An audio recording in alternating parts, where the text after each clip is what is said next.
Here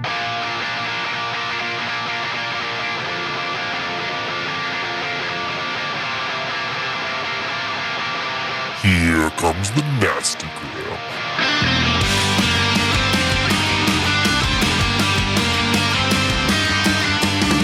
Send a priest to save my soul, forget it.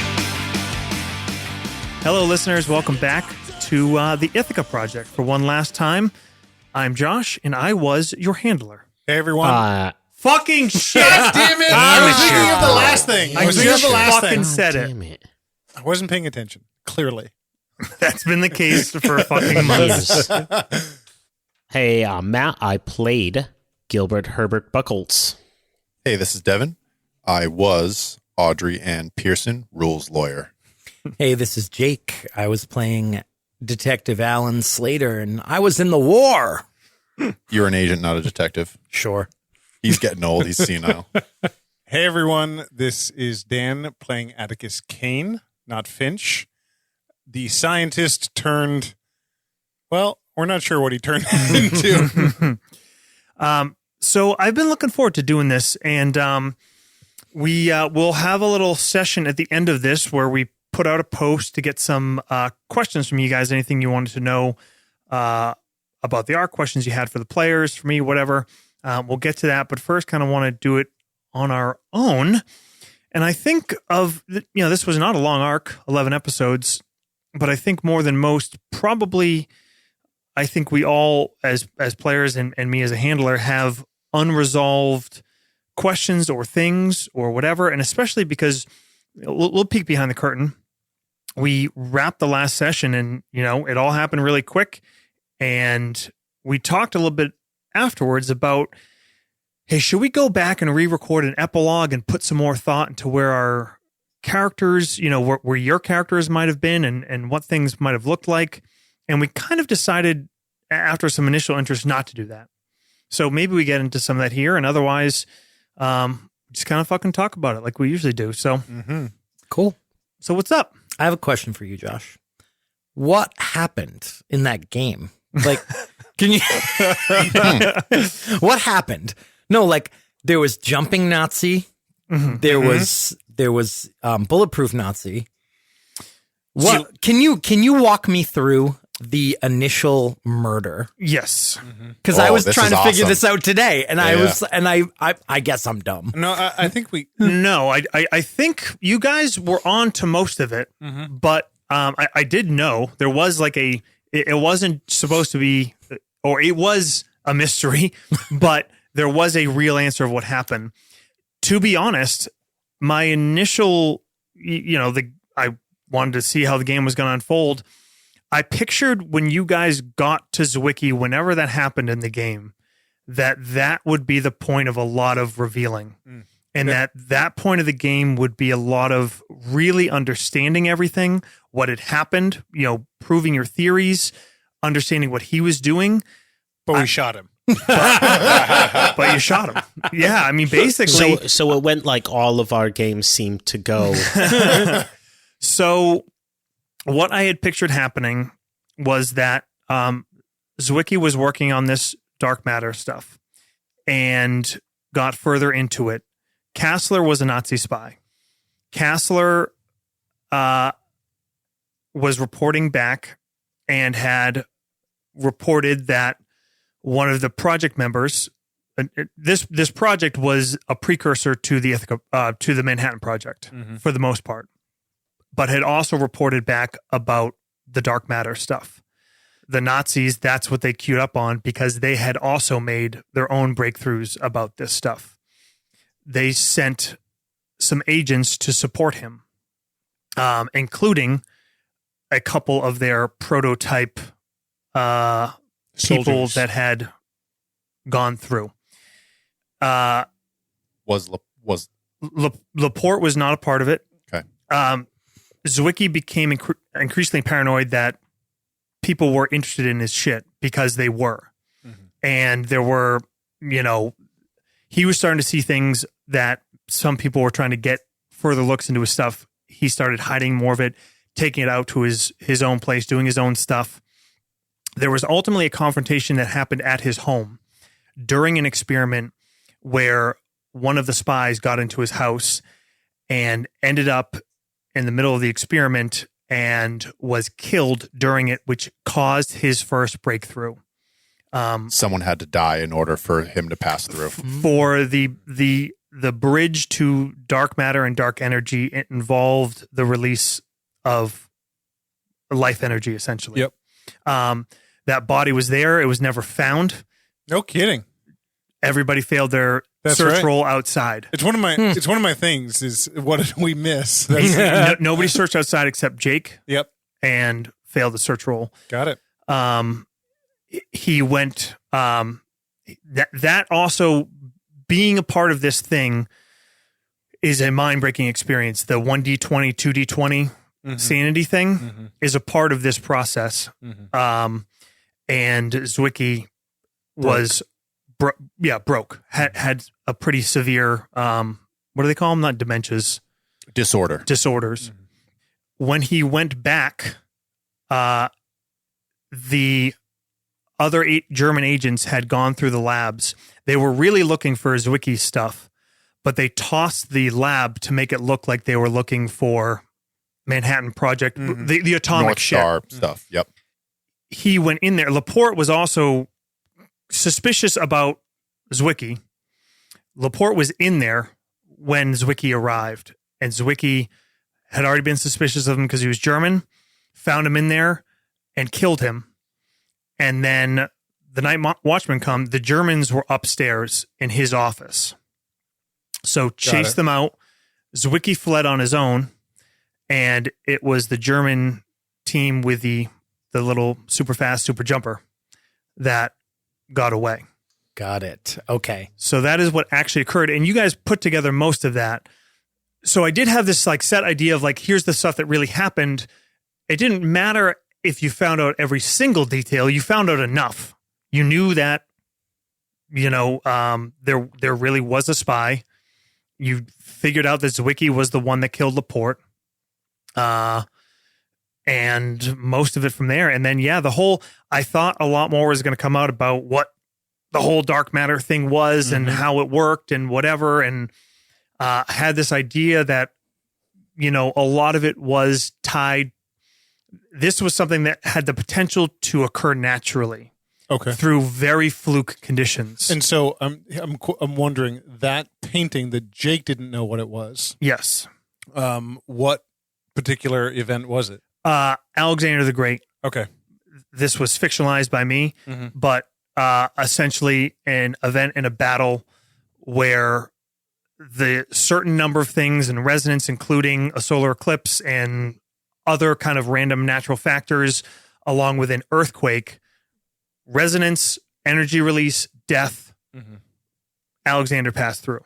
Got it. And same things had happened in different ways with historical or mythological figures that had gained powers that were thought to be saints or divine or whatever. So it's things that could occur through extreme random kind of conditions aligning, and him realizing it because he had started on this path of dark matter. Cool. Could both of the Germans heal? Was that No, only one of them. Okay. One healer, one jumper. So I wanted it to be a difficult thing to achieve, costly for the recipient, and extremely difficult to do because of the scale of energy needed. And then, historically, the tie-in was going to be, it was you could release more life and that would simplify the energy requirements. So that was a part of what the Nazis were doing. It's interesting because I was thinking it's almost like you took these ideas of like human sacrifice and like these like rituals. Like I almost was thinking of like an Aztec type ritual.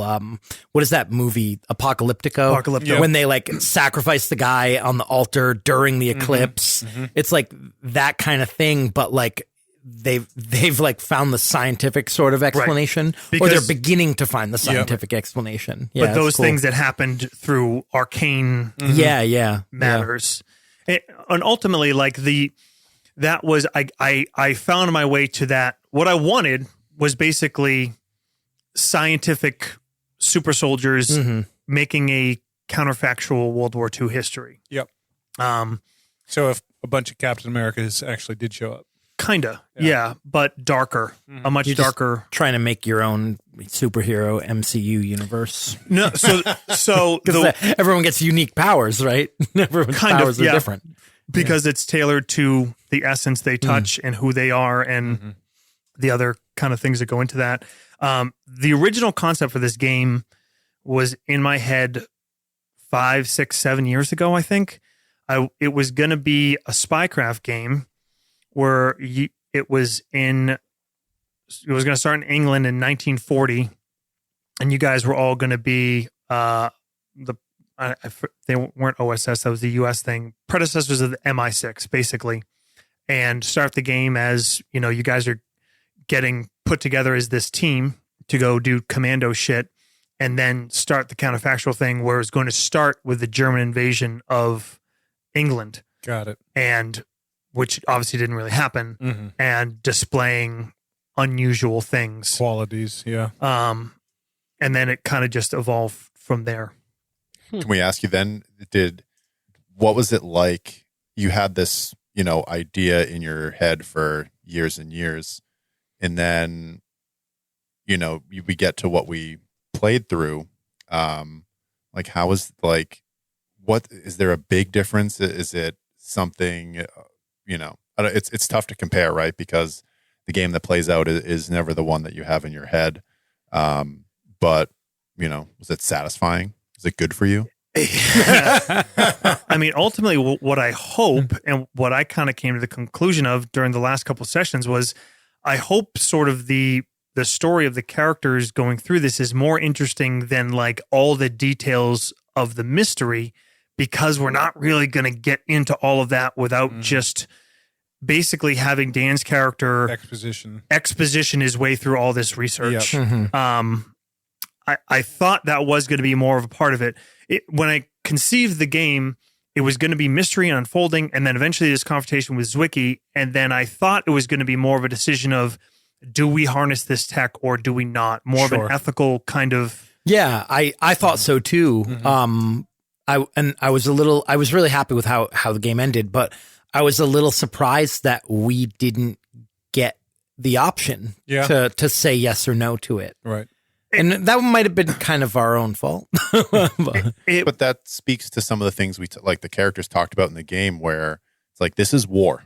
We don't have, there is no option. It is what we have to do. And, Right. But like, just from like the way this, like a story unfolding, like, we never had the choice of like, do we want to keep the information or not? Yeah. Well, I think some of us didn't even know. Like, right. I think Pearson and Slater had no idea that this was even happening. But the story began to unfold very quickly. Towards the end, and so it took a very hard line in one direction very fast. And to be, I don't think you guys definitely didn't do anything wrong, and I did things differently than I planned. When I pictured it, I kind of thought that the conflict with the Germans would probably happen before you left Cornell. Oh, yeah? Yeah. We had a few run-ins, but you had some run-ins, but I thought that you guys were going to find Kassler. We're going to tie some pieces off that, maybe make the confrontation happen there. That was kind of my picture, and then it's just sort of like the way things were going. And it would have felt like at that point I was like, oh, I kind of feel like I'm shoehorning that. They're hot on the trail of the Zwicky thing. They've done all this great research to kind of put together the pieces, and the Kassler piece is kind of not being put together. And some of it was just by like happenstance, like the fucking 2 FBI agents weren't there the one time we have a scene with Kassler. right. And, Matt and then has a car wreck. Buck has some sense of it, but like he's a little bit on the outside. He's holding it close to the chest. The agents aren't showing him as much trust. There's a conflict there I didn't envision. Atticus wasn't picking up on it, whether or not Dan was, like Sure. the character wasn't. Do you wish that you had introduced Castler sooner? Yeah, kind of. I Yeah. kind of had, it's one of those things where you have an NPC in mind and you think that's going to happen pretty soon. Yep. And then it takes like 4 or 5 game sessions Right. running around chasing That's down. like with my game, like that's how I felt with Lydia, with the vampire, Like talking to the Cleary aboard the space station. yeah. Oh, Things boy. not. I mean, it's definitely a case of like, you have a concept of how things are going to unfold, but you try to let the players drive the parts that are going to unfold more. And then once you guys got up there and I wanted some sort of conflict. This guy's fucking crazy, especially I was like, all right, there's an alarm. He's going to be extra on guard because obviously he's worried about people getting there. It's weird. Like, do you feel like, I know I feel this way. Like, do you feel like you kind of get swept away with it sometimes? Kind of. Like, yeah. Like it's kind of cool. Like I've looked back at games I run and I'm like, oh man, I wish I'd done this. I'm like, I totally could have. Right. Like, why didn't I? Like, Right. and you're like, I mean, I pushed it this way, and it's like you kind of get swept away because like the characters are going a certain direction, and it unfolds, and it feels so natural the way it unfolds sometimes, And some of it even comes, though it's not what you expected. and some of it comes down to letting dice do things. Yep. That confrontation with Zwicky, there were a lot of chances for that to go differently. A lot. And not like it was just like, well, if you make a persuade check, you guys win. It's just, that was obviously what you're trying to do, but it's starting with a conflict. And, you had the conversation beforehand that like, obviously you want to figure out what's going on with this guy, but he's also trying to kill you, at least initially. And all those fucking rolls going the way they did. And then it's like, well, once you fucking shot him and almost killed the other option, like I rolled really low. Yeah. rolled really low. I rolled You almost a 3. killed him. If Right? I rolled a 4, he's just dead. Right. So that was at that point, I'm like, I have no idea. Fucking, this is not what I pictured because I couldn't figure out how to do it's going to be a conflict of whether or not to use this, what to do with this tech. But it kind of was too, like you guys were gathering up all the stuff and bringing it out to the truck and talking about whether or not to destroy it. And then, Kane had failed his sanity roll and had Become obsessed with it. obsessed with it. And Buck saves the guy's life, but he's still in like terrible shape. And then it's like, I want to escalate this to a climax. How can I get to a climax without just a bunch of exposition and talking? We That's still what do a she lot of said. You talking. can use toys. It's okay. Yeah. It's all right. I don't mind.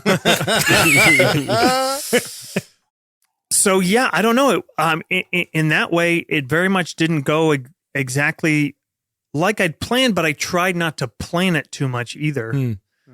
But the way it played out, though, it was great. Like, Yeah. we save Zwicky's life, and he's conscious for long enough to tell Atticus what he has to do and bring him there, and they do all the thing. Have you guys ever played any of the games like Detroit Become Human or Hitman? So Hitman, after you complete a mission, it shows you this like branching sort of storyline, and it'll highlight the paths that you took. So, if there's at the beginning, it's either you make the child stay with their parent or you take the child with you. And then off of each of those are 2 or 3 more branches. And then from each of those, and it's just this branching web that as a GM, there's no way you could have known that stuff happens because we're playing a game with dice. But either way, we made it to, the end. We made it to the end of that story. And there's so many other paths that we could have taken. But the way it played out was awesome. It was super satisfying. It was dramatic. There wasn't that big, expository reveal, but I felt like as we were getting towards the end of the investigation, like we were finding out really significant things, and it was changing the way that we were sort of, approaching this, what we were going to do next. And it's, once it ratcheted up, then it turned. What's funny serious. for me is that, we've been playing together for a long time, and generally I'm keyed in now where if I see a big decision on the horizon for the game, I want to include the rest of the players, but the way that scene unfolded, I was on my own, and there was a very strong sense of urgency and timeline in that particular moment. And so, I mean, it kind of felt red carpeted at the time. Yeah, I mean, I think, I don't know. I mean, honestly, I made some just decisions at the end to like, okay, here, the climax is going to happen here. And the decision to use or not, it just seemed to make more sense that it's going to be in Dan's, I really liked that part of it. I Dan's liked that hands. it was just up to Kane, and because it kind of gave, I feel like it gave Kane this opportunity to like be like, when it came to like combat type stuff and things like that, like he was kind of sidelined, and it gave him like this new sort of focus. I thought it was a great way for him to kind of become the main character of the story all of a sudden. And I liked that. Yeah. I think one thing that was really cool looking back on, I think a lot of our times in an arc, I think you end up feeling that there's one character or like a 1A and a 1B that are kind of like the main protagonist. It's just kind of how it works out. And I kind of felt in this game that almost equally all four characters had that moment at different parts of the story. How did you guys feel individually as far as your character's role in the story? I mean, from go ahead. You first. I was just going to say, from a contribution point of view, I can just kind of distinctly remember, and maybe that's what Delta Green does well, because of home scenes kind of fuel that. But each character really having strong moments over the course of the arc, and I think you're right that in longer campaigns, maybe, or even in specific types of missions or things like that, it starts to line up as to who is supporting who and who's kind of on point. But I think also the balance of the game itself, right? It's not just about the science of it. It's about a murder, which lends itself to the medical background of Buck, the police background, the agents, and their involvement in secrecy and security. So I think the game was very well positioned to make everyone a star at some point. You know what I mean? Yeah, I think that I like the Delta Green system. I liked the home scenes that they kind of give everybody a chance to sort of give a little background insight into why your character may be doing something or acting some sort of way. And it felt more, like you were saying, it felt more evenly distributed between everybody, as everybody kind of had their role. You know, D&D has everybody's your cleric, your wizard, your fighter, your this, and this is, it doesn't really have that. It lends itself a lot more to better role playing than a lot of the other stuff I felt we've played. Yeah, I think the choice that I made towards the end was basically, okay, it can either be about, because on the wrap, I did feel like, boy, there's a lot of unanswered questions, and some of that is cool, but I'm like, it's a mystery game, and there's a lot of unanswered questions. The war is still going on. And is that a mistake? But when it was at that point where it got to of like, well, you have the answers are you sitting around a very wounded guy getting information from him and talking about it. And that's really the only, because of decisions that I made previously in ways you guys went, like just the focus of the investigation, you know, I pictured like more of talking to these scientists and shit, but like there was all the shit you were going and doing and following up was very interesting. And then I wanted to add to that and give you shit to run off of it. So that sort of fell to the background. And then it's like, okay, well, we're here and there's no more ways to give information. So maybe the more interesting thing is what happens with these characters. Yeah. versus like the whole big grand mystery.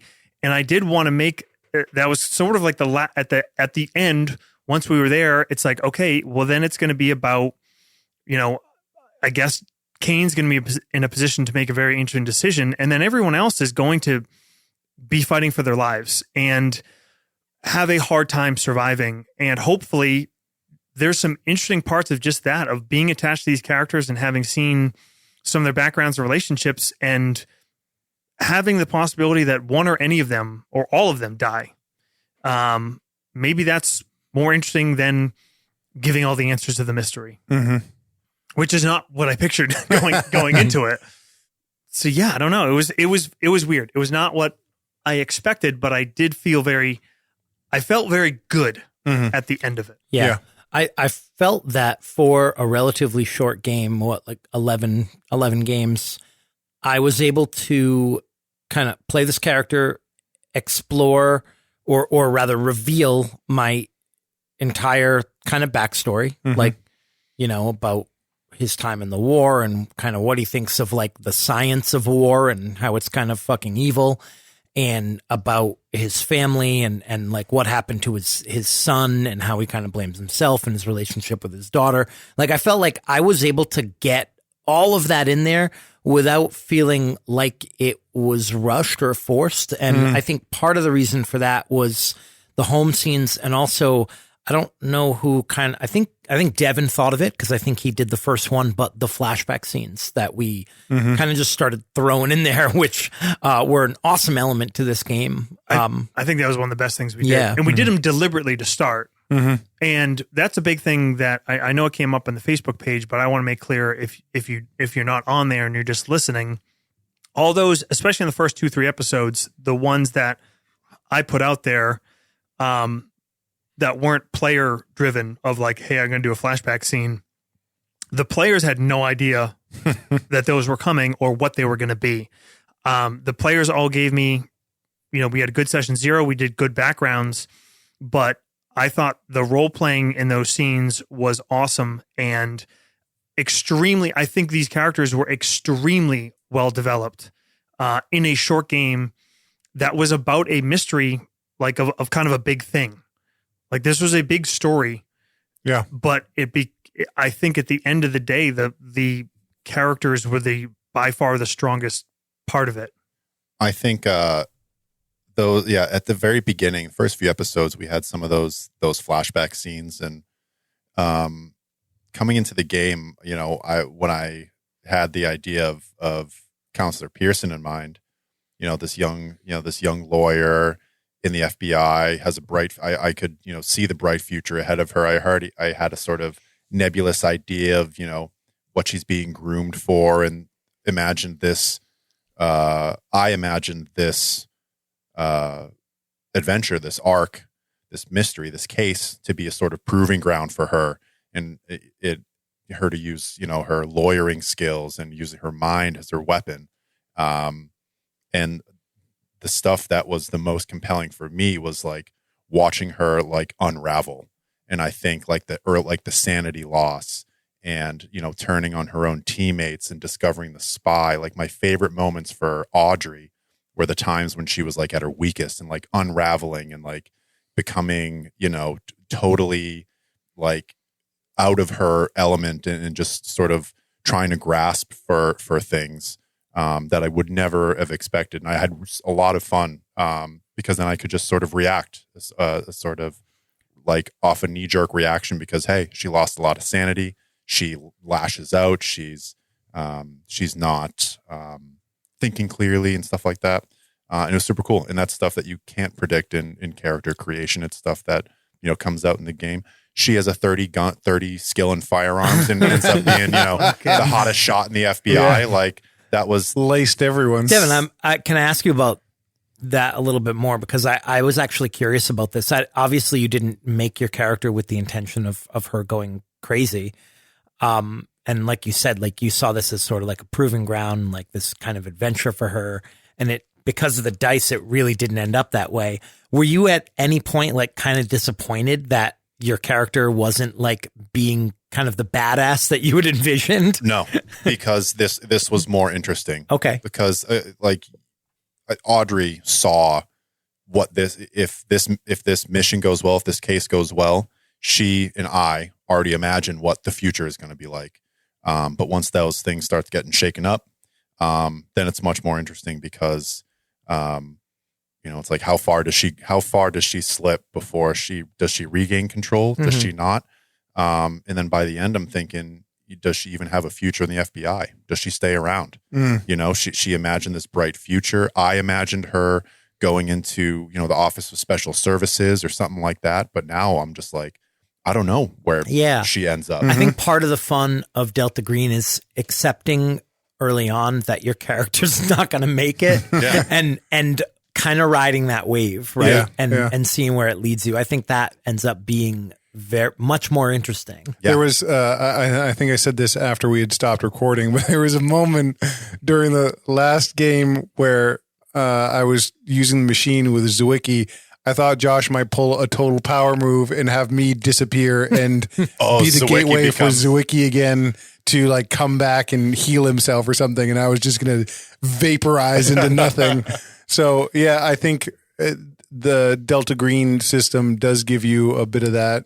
And speaking of the future in the FBI, I wanted to ask our fallen comrade, do you think, my sense of Buck is that he would have stayed put because kind of in your overall description of them, he was going to Ithaca to get away from it all. But what's your interpretation, Matt? What do you think Buck would have done after all of this had concluded? Had he survived?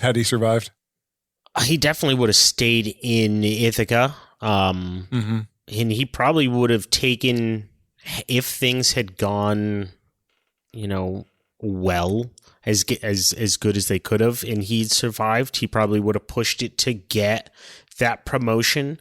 But I think he was looking to get that promotion to, get paid and coast. Was his kind of like, he wanted to get up there, and then he's in Ithaca, like there's nothing happening, like sure, murder in 7 years, this whole thing goes down, like there's nothing else is happening here, but he did he did, and I'm okay with it. I'm really happy with how that final conflict went, because how much of it was the two things I think were awesome were the player choice and fucking dice. Yeah. Sometimes dice tell a very interesting story. Dan making the choice with Zwicky to go through this thing. Yep. And then just where you guys put yourselves. That Audrey stayed up there on her own and sent Slater down, and Slater and Buck were down there.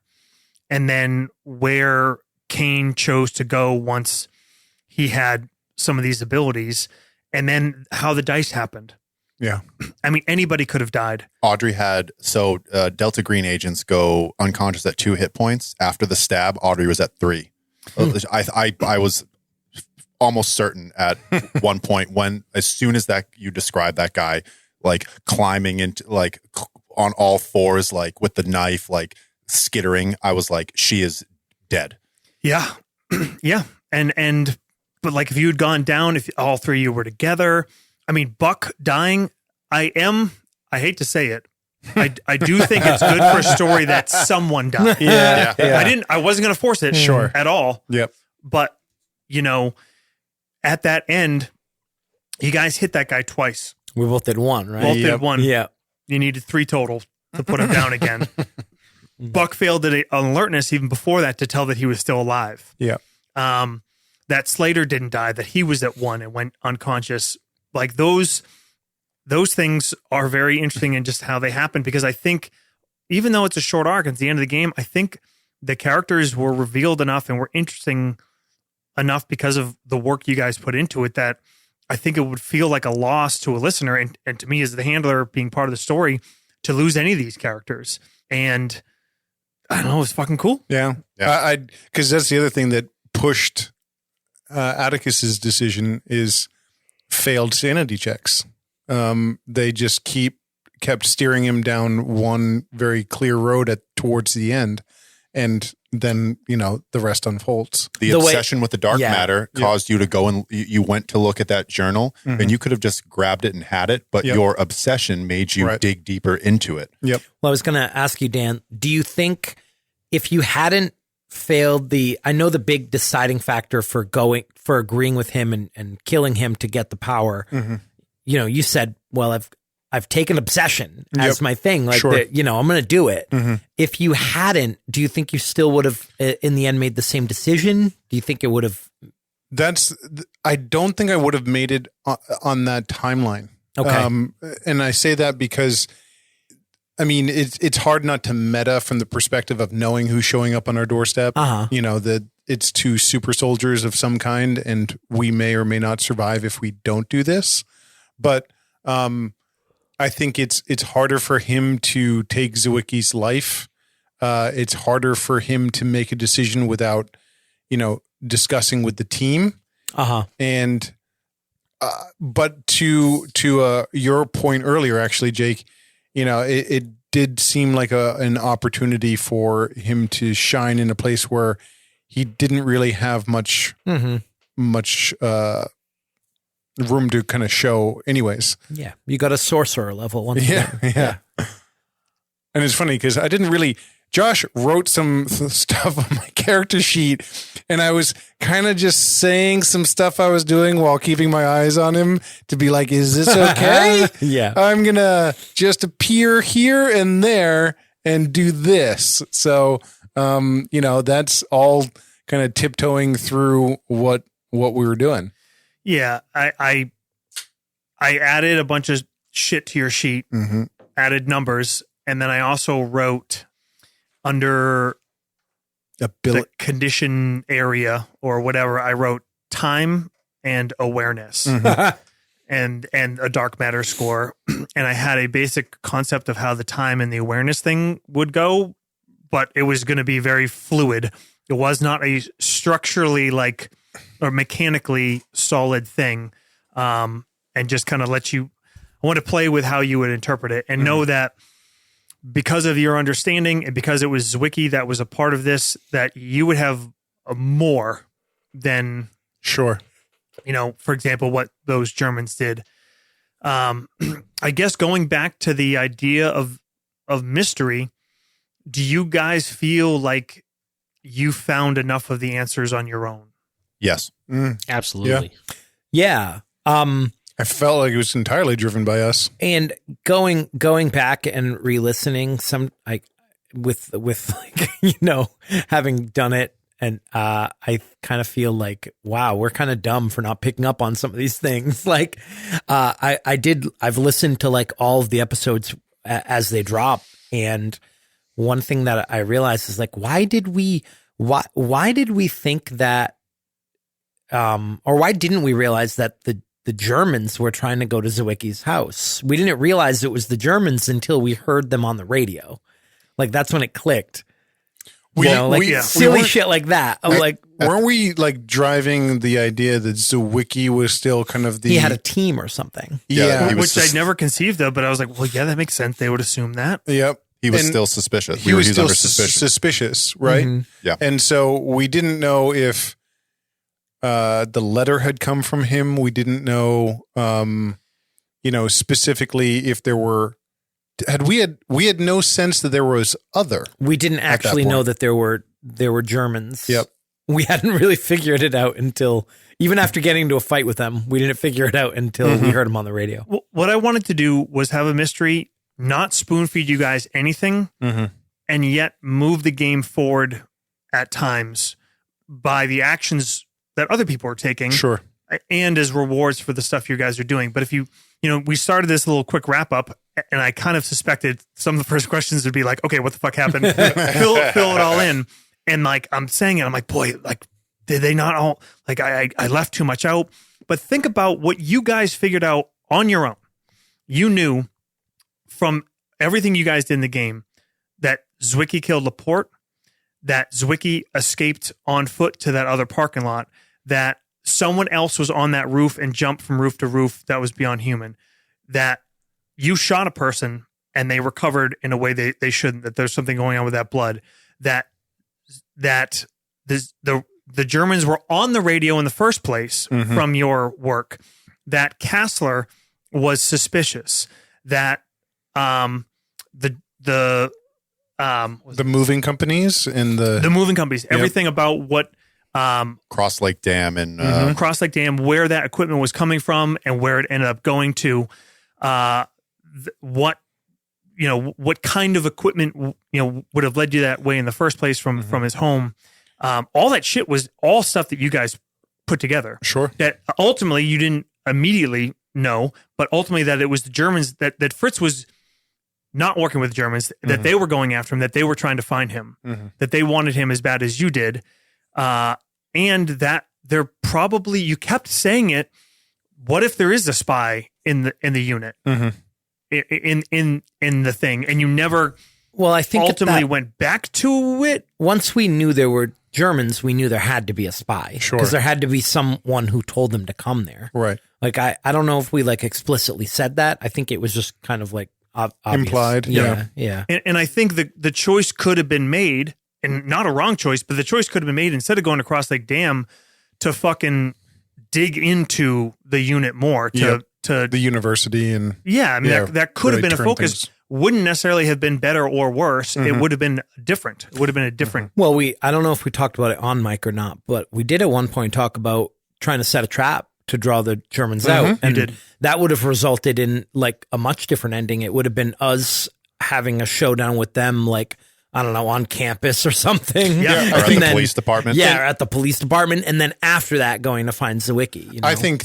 in that case, Atticus never does the experiment. And the thing that sucks too, Dan, is Atticus doesn't really participate a lot in any of that. Yeah, but I mean, here's the thing though. But he was going to put himself out as the bait. Yes, you're right. That was it.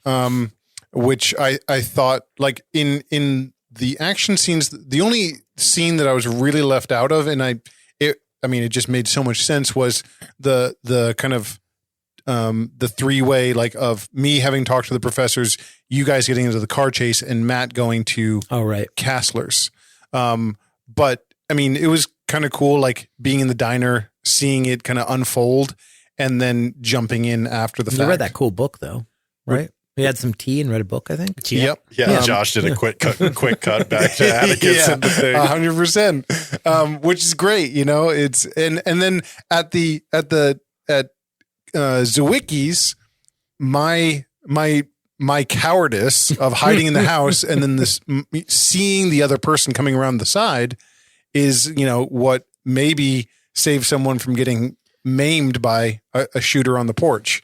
So it all felt really good for me. The role felt really nice, well positioned. Nice. Yeah. But going back to that point is that I don't think that if we had the showdown with the Germans, Atticus never takes that choice, and it's all about the ethical dilemma of what we do with the research. Right. With us at the end, which is kind of cut scenes and dialogue and stuff like that. It would have been a different kind of ending. Yeah. It would not have been a climactic showdown, but still would have been a dramatic finale in a sense. And kind of that was initially, I sort of assumed it would end up there more. The whole fucking sneaking your way out of town, that threw me for a huge loop. Because I'm okay, they're under observation. They know they know there's fucking German spies here. This is going to come to a head. And then you guys fucking come up with this plan. And I'm well, okay, we're going to make some tough rolls. Fucking they did it. Yeah, that was good. We're the FBI, man. Mm-hmm. Then I you think ghosted my ultimately bond. ghosted your bond, who ultimately paid the iron price. I think that's what I'm most happy about the game, is that there was a cool mystery and you guys solved the mystery in the way that you did without me. I did not feel like I spoon-fed you guys anything. Right. I gave a little nudge here or there, or rewards for things you guys did. But I felt, one of the things I felt happy about was that I really felt like it didn't go on the rails. I hoped you guys, that's how you guys felt. because you certainly fucking threw me off the rails. And that was a part of like I did a ton of prep before the game and in the first few sessions. A shitload, like pages and pages of notes. I wanted to have a very good idea of what was happening in this town, who was in the town, who were the players. And then I did really little prep in between each session because you guys just kind of drove the story forward. Yeah, cool. I think you did like a mystery game. You have to basically have a really thorough account of like what happened before they got there, before the mystery began, right? Like, and it sounds like you really had that thought out. Like, here are the events that happened that led to this. And now what are those people doing now? You know, and then go. Like, run with it. But down to the specifics of which you never exactly knew every step, but you put together. So Laporte was in there, found the office was trashed, heard someone else, barred the door with a chair because it would have already been pried open. Right. And then Zwicky blasted through the door. So you put together that like somebody was already in here, somebody broke in and then fucking blocked the door shut. But I think what happened was we knew that like two people escaped through different doors, and we knew that that the security guard heard people arguing, so we assumed that the people arguing were the two people that ran off. Okay. You know? Yep. Yeah, I think it's cool that, you know, at the beginning, we didn't have, you know, we had our hypotheses and we followed them, and they ended up not being right, but it still pushed the story forward. And, you know, we go to Zwicky's house and we uncover this stuff, and it's like, well, fuck, like we were wrong all the way up until now, but now we arrived here, and now where do we go from there? It was good enough for government work. It was. Yeah, it was. Yeah, I think it's a situation of when you come up with a game, the things you think are the most interesting aren't necessarily going to make for the most interesting game. It's going to be where the players take the game. Yeah. Right. Because I know with you're probably thinking like about how interesting this alternate timeline and the impact this would have on the war and all that. But like, there's no way. I mean, you did a little bit with like the radio broadcasts and stuff, but there's no way to really dig into the nitty gritty of that when you're telling a story that's focused on this one event. But it was because I started this game with this high concept of like a alternative timeline and it happening. And then I went down from there, which is not usually the way I would recommend somebody to write a game. I just had this idea already. And I kept kind of putting pieces of it in the background. And, you know, I think at the worst, it was interesting, like kind of scenario set dressing or, you know, flavor, you know, and the background kind of immersion maybe. But yeah, it wasn't really about that, like the big picture stuff. It was much more about you guys solving this murder that became aspiring, that became... I was thinking that at certain points, especially when listening back and I heard like the radio clips and stuff, a role-playing facet I could have played up a little more is the urgency that would have probably, or the pressure that would be building on Atticus with Otto being over in Europe still. It would have been, you know, something that certainly could have come out through, you know, losing sanity and things like that. But that wasn't as personal to the story that you guys were building. Right. You know, that story in my mind, which is really cool because I'm a fucking history nerd and like and a sci-fi nerd, and we're kind of combining the two. But like, that's not the fucking cool thing that we're doing. Right. I was listening to episode 9, and there was a little scene of Otto Frisch writing a letter, and he talks about me writing to Otto. No. About Otto. Writing. Yep. And he talks about the Nazis. They're working on, you know, something else. He doesn't know what, he doesn't know where. Yep. But they're putting a lot of resources into it, and he needs to discover what it is. And I was like, yes, so good, so good. Was Norway? Were they neutral in World War II? So this is a real thing. Norway was occupied by the Germans. Okay. And the Germans did have an atomic research program. And there's a thing called heavy water, which is a precursor for atomic reactions.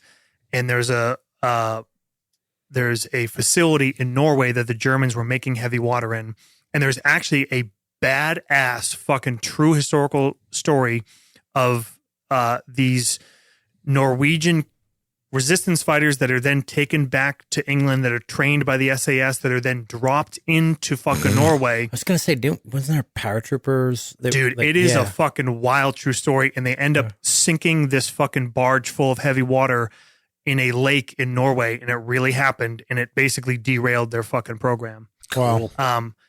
For random reasons, I decided like every one of those atomic scientists was a real atomic scientist, and most of them were really working at Cornell.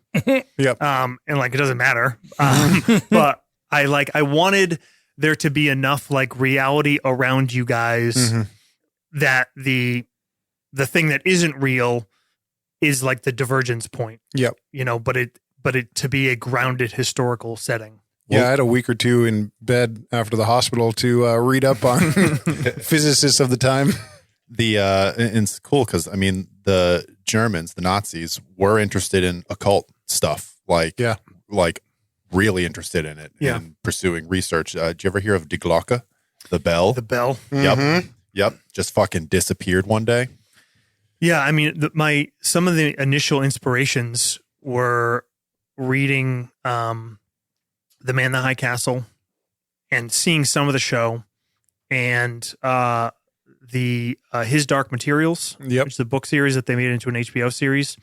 That some of the dark matter stuff came from that, because I worked my way back. I wanted this like, okay, here's the big idea.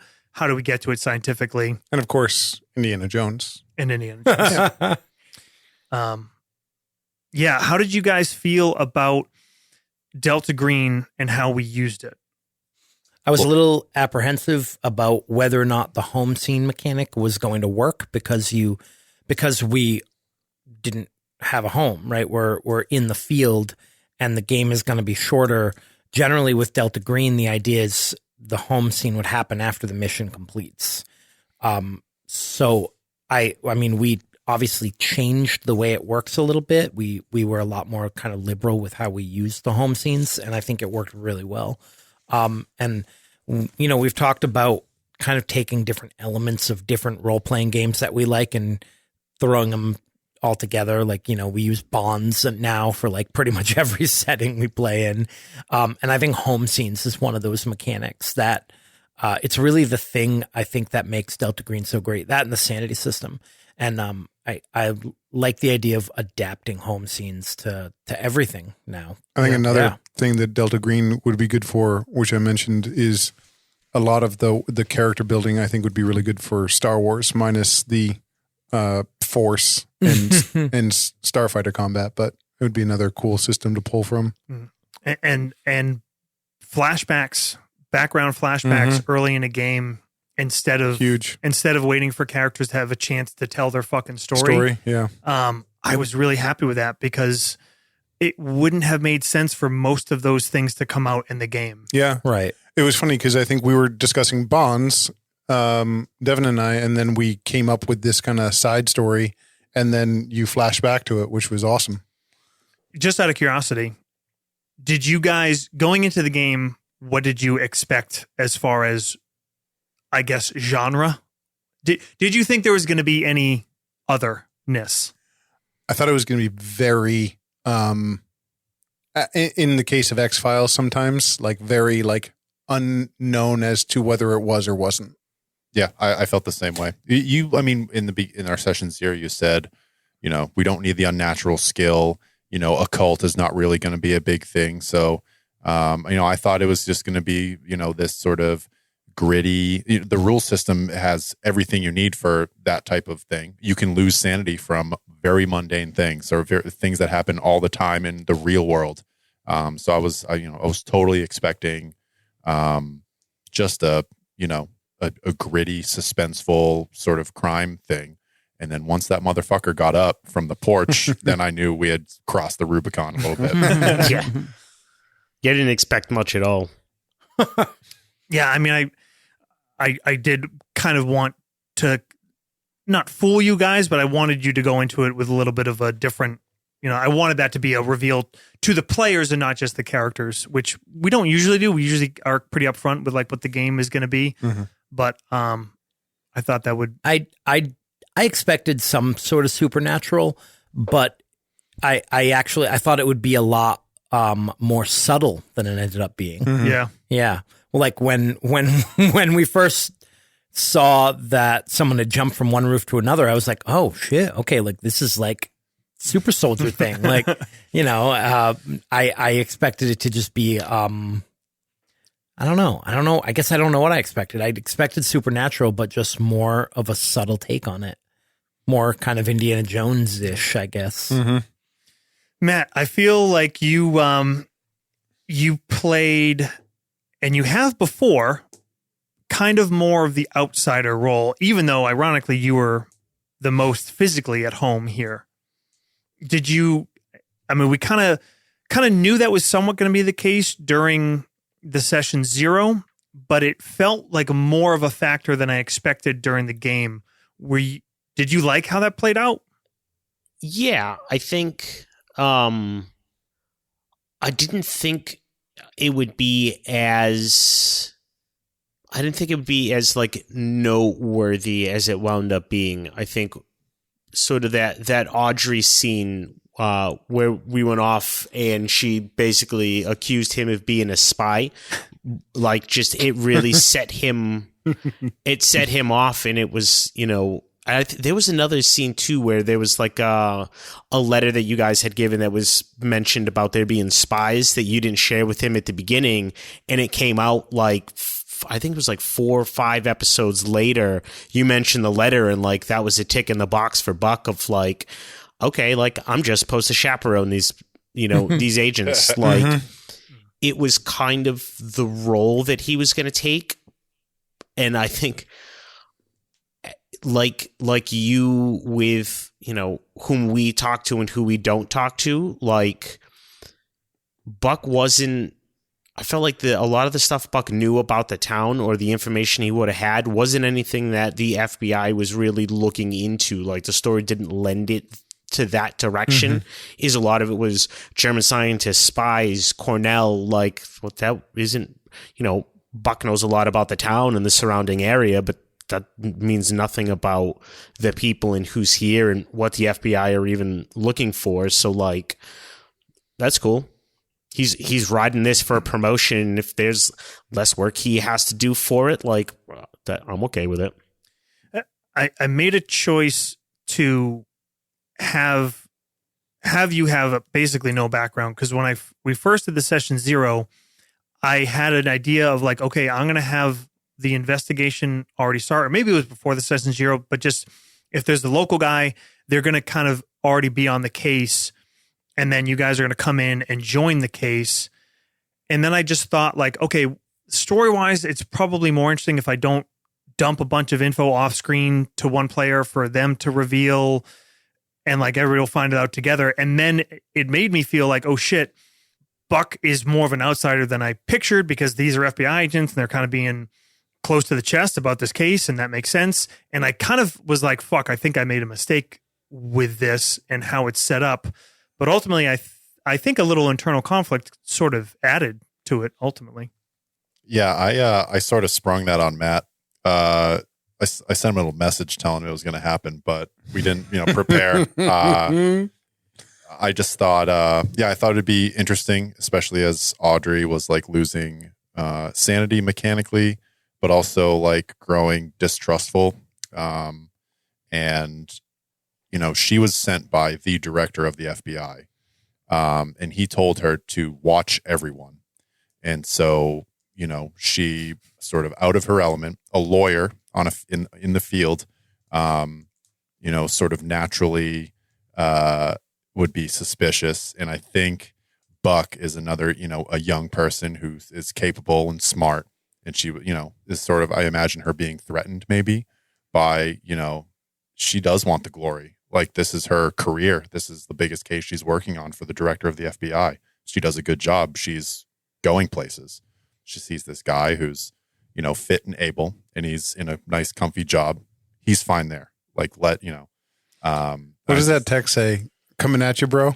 And I was like, I think Audrey's going to beef with Buck. So I was like, I hope you're cool with that. But there's nothing against you. I just think it'd be cool. That's cool. That's an important lesson probably for any group of players. You know, if you can at least give a player a heads up that you're coming after them, it makes the fallout like palatable to everyone. Yeah, it happens in the story instead of between the players. Correct. Yeah. I mean, we've been playing this a long time, and we have seen things like that happen, and so it's nice to be able to have conflict and that dynamic in a session without it being an issue. All right, before we get to listener questions, just a couple last questions from I actually, this just kind of it piggybacks off of what Devin was saying about Audrey's. I had a question for Jake and Devin and sort of their character relationship was, I think originally, the senior FBI guy and this fresh-faced, young girl. I pictured as it being a bit more of like mentor-apprentice relationship, and it didn't really play out that way a lot in the game. I think in a lot of like the higher stress situations, it was Audrey made a call and was like, do this, and Slater was like, okay.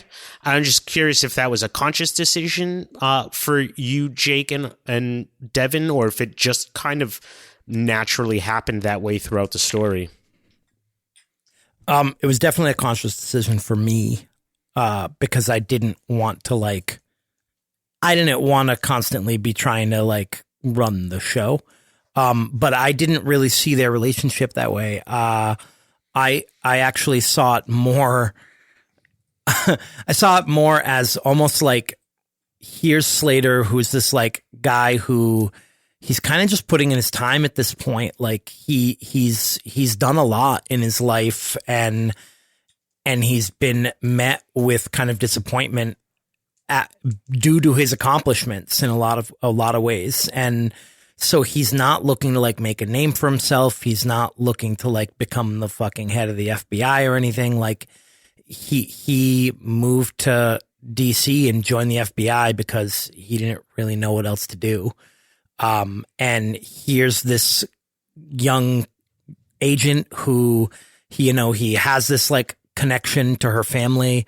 So he kind of has known her since she was young and sees her as being ambitious. She's the one that wants this, you know what I mean?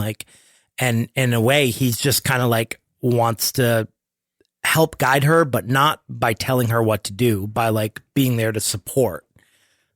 Which I thought was, I don't know. I do tend to play characters that are more bossy in leadership roles. So I wanted it to be more of a peer thing. Yeah. Yeah. I thought, because we established early that, Slater knew Audrey's father, from working together in Chicago. And so I imagined, that's why I took to calling him Al, is because it's sort of it's your father's best friend or friend who you call uncle, who's just around and him. And that was sort of the thing where, it's sort of almost familial, where she was super comfortable talking candidly to him, but not feeling pressured by him. It was more, I imagine them more of either a peer or sort of this, a good familial, supportive, relationship between them. She in some of her darkest moments, when she found out that someone was in her stuff and that they were being spied on, he was the one that was there and sort of calmed her down. He was sort of Slater was sort of a touchstone for Audrey throughout the entire thing. Yeah, I like that. It was almost the steady hand, and then Audrey with almost more highs and lows. Mm-hmm. Jumping on a lead, jumping on this, but then having more trauma on her own hand, and Slater kind of being that steady background, and occasionally a little guiding nudge or whatever, but then also putting the hands back and letting her take the reins at times. I thought that was a cool dynamic. Yeah. Agree. Yeah. I'm happy. I think I'm much more pleased with the way that it played out than if it had gone the way I thought it would have originally. Yeah. It's kind of a question sort of off that, but just in general, do you guys have any sort of character regrets or things that you wish had been touched on more in the story, either about your character or in the setting or mystery in general? I'd love to see the alternate dice timeline where Slater fails all the rolls and Audrey makes them And loses his sanity. and Slater. Sorry, Dan. Slater might put a fucking bullet in your head. Yeah. No, I think if he had lost absolutely. it could have gone that way. Yeah. Well, I mean, we had talked a little bit kind of where things were going, and we talked about a conflict between Atticus wanting to preserve the science and Slater wanting to not bring more death and destruction into the world, which the science inevitably brought. So that would have been a really kind of interesting path kind of result. Yeah, but I don't think Slater goes to that extreme. I don't think Slater actually tries to stop the science and his own, mission unless he's broke. Yep. Unless I reach Right. that breaking point. Yep. Yeah, I think for me, for Atticus, there was one that I touched on earlier, maybe just the showing through role playing, the pressure building as things escalated over in Europe and that relationship. It's hard with an off screen relationship. And then the other couple things were just really some of the improv home scenes that I maybe had wish I'd either narrated or picked a thread maybe a little differently. There was one towards the end where I really wish I had kind of emphasized. I think for me, what it was is that the whole breaking, losing all his sanity and like heading towards Dementia Town happened very, very quickly. And I don't really know the system that well. And so it was hard for me to embrace it and understand like what the next step was, whether like off the rails or like that gradual erosion. So that was the tricky part, which maybe I wish I could have navigated a bit better. I have no regrets. I think there's so many stories where you see the good guys come out on the other side and the world is right again. It was really interesting to see. I'm glad that Audrey had that sort of downward spiral, but she still, had some really cool moments, in the heat of combat and the heat of battle. And it was just super cool and super fun. And I think she is going to live for as long as she lives. She is going to regret that she never made good with Buck. I think that's a guilt that she will carry. It's a good one. Forever. Well, it's a mechanic that we didn't resolve, but there's a sanity effect of losing a teammate, losing a bond, and Audrey is pretty close to the breaking point. Yeah. So there's a good chance that, mechanically, if we're ever going to look back at the character sheet, that Audrey might have a disorder that might have reached that breaking point after everything that happened in that mission. Yep. And I think the death of Buck, here's the thing. We never rolled a sanity check because Slater and Pearson saw Buck get shot. Yeah. Oh yeah, you're right. And we faded from there. So that's something went where that is so devastating. I tried to touch on it when we were meeting at the end in the airport where she's just dead in her eyes. Yep. There's nothing. And I think that's cool. Like seeing a character that you're attached to and then they end in a state that is much worse off than they started, even though as a team we did the thing. Like we achieved our goal to a mixed success, they call it. Yeah, but it's cool. You don't see many stories like that. Very Delta Green, where you guys quote unquote won. At what cost? At what cost? At what cost? At any cost. And ultimately, Fritz Wiki. on the big scale, are losing. Right? We didn't win enough to be winning. Matt, anything for you for Buck? No regrets. No regrets. Hell yeah. Buck went out blasting, rippling muscles. Dolph Lundgren looking sweaty and gorgeous. I liked it. There was some serious foreshadowing Buck, when we were entering the facility, he was saying, I think he was talking to Slater, saying like, if I don't think all of us are making it out of there. And then the black cat crosses his path.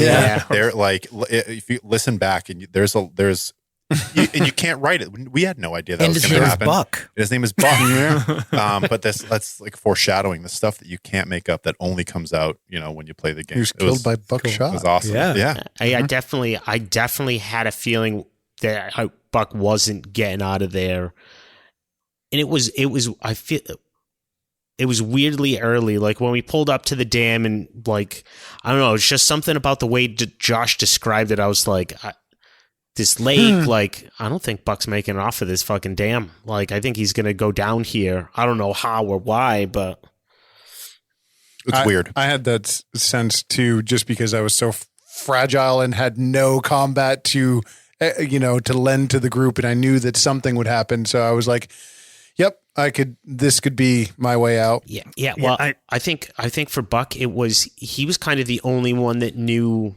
or at that time, I had kind of only revealed that he knew that Kassler, kind of knew where they were going. That the goose was up, and like once they found Zwicky, that there was kind of a time limit for when it was going to go down.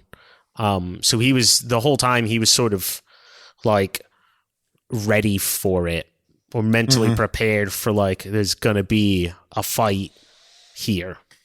Yeah, try to pepper in some potential foreshadowing, like even the scene with looking back at Slater's daughter and talking about his visit. I was like, if he bites it here, this will be a cool fucking thing to have laid in there.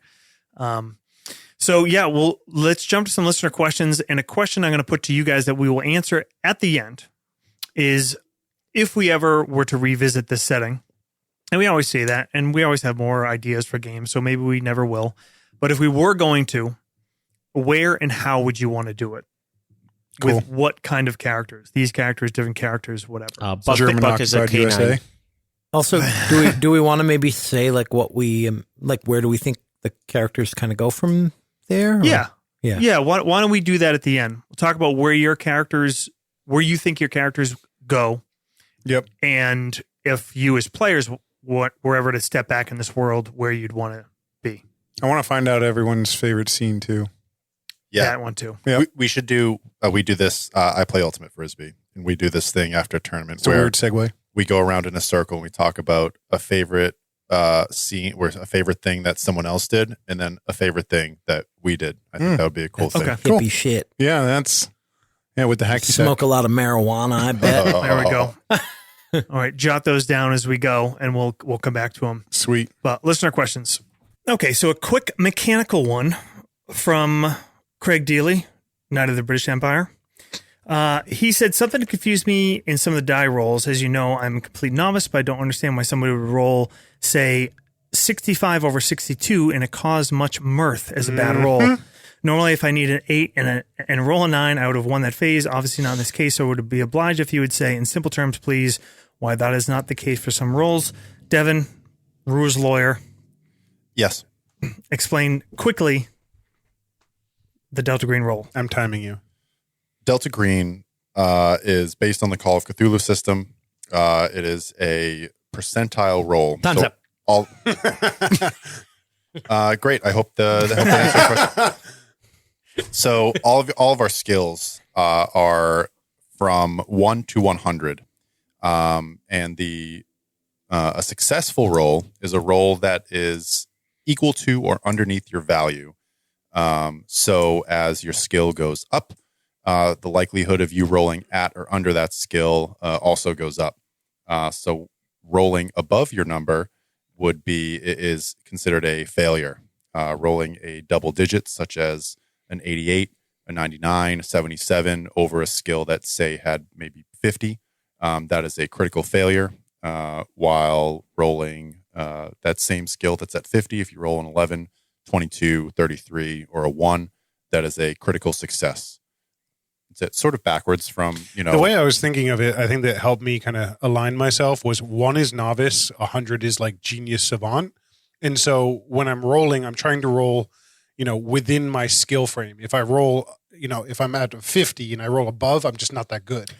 Yeah, I think Craig, to answer your question, the reason that we're excited when we roll 65 over 62 is because we love failing. And we're excited to see that we just barely failed. Yeah, we're sickos. And the only time you ever it's actually good to roll higher but succeed is those opposed rolls. Right. Because you think about it, if you're trying to punch somebody and they're trying to dodge, you have a 60, they have a 40. That's where that comes into place. Because if you roll a 55 and it's a success because you have a 60 and they roll a 35 and it's a success, but it's a lower number. So many numbers. So many numbers. Now, I'm sure that's very, very clear. All right. Also from across the pond, Olivia Stambridge. With the investigations going on this arc, was there ever more pressure to make sure the players got certain information to allow the game to unfold? How did the story end up different from the original plan, Josh? I think we mostly covered this already. Mm-hmm. And just the discussion about, I do feel more pressured in running. I think most GMs do. And I feel less experienced than others, especially Jake, in running a mystery kind of game. But I think we talked about it, and you make sure it's there, and when you have good players, they do the work for you. What I think is interesting is like some of the things you brought up earlier that we outright missed, like finding the body on his property, and how did you ever plan? Well, I guess it's hard to, but plan for if we missed X, then what, I didn't. What I did was I felt like there was enough stuff that you didn't need all the stuff to get through. Got it. Whatever the things that you guys did find, you'd end up going somewhere from it. Sure. So I think that's a good way to do it. Instead of saying like, this is absolutely critical and they have to find it out, because then it's like, well, if you're having people roll and they fail it and that's like a dead end spot, then you're fucked. Yeah. So if you're going to do a mystery kind of thing, have enough options that they're going to get some of them. Right. Because of their inherent skill, because your players are diligent, because of the luck of rolls. As long as there's enough of those threads, just don't have the single point of failure, because then your story stops being told. Right. Basically. All right. From my main man, Tim Washam, our number one Instagram follower, who always leads. Also number 2 and 3. Also number 2 and 3. Really good. And by the way, it was very hard to cultivate all these questions from our tens of thousands of listeners. Yeah. But I did had to call them. Thank all of you, though. the utmost ones. Tim had 3 questions. So one, I was wondering, with the rules and restrictions of Delta Green, did you ever feel like it helped or restricted your role playing? And I'm going to tie that question in with one from Andrew, who is our guest from last week's GM Roundtable, when we talked about fantasy RPGs and shit. He said, how do you as a referee and as players deal with the differences between abilities the character has and abilities the player has? For example, if a player is a lawyer in real life, they'll have a lot more insight into legal matters compared to the professor of occult history character they might be playing at the table. As far as this concerns Delta Green, it's only come up a few times. I think you guys have done a good job of highlighting when you know something that your character necessarily wouldn't, and vice versa, and have done things like roll randomly to see whether your character would have done something. So different questions, but in the same vein. One just basically about the mechanics of Delta Green, and one about how the mechanics affected you playing a character that you don't have the same skills. As a lawyer, I could be personally offended, but I'm not. Andrew, you don't know my education, but we'll pass that over. I think that the benefit of us playing in a sort of, it's 1940, but a pseudo-modern setting is, I don't know all the things that a lawyer knows, for example, but I know how lawyers work. And so just, from all the pop culture things, and, I watched Jag as a kid, it's just sort of using context. The last question you talked about, we talked about how the GM has this information that they want to disperse. And it's just sort of the way that the players and the characters seek it out. So just using like context, like what would a lawyer look for in, someone's house? Oh, let's go towards the documents. I don't know how those things would be organized. I don't know what specifically an FBI lawyer or an FBI agent would look for. but that's where players put trust in the GM that, hey, my character is a lawyer. I'm looking for, tax information or,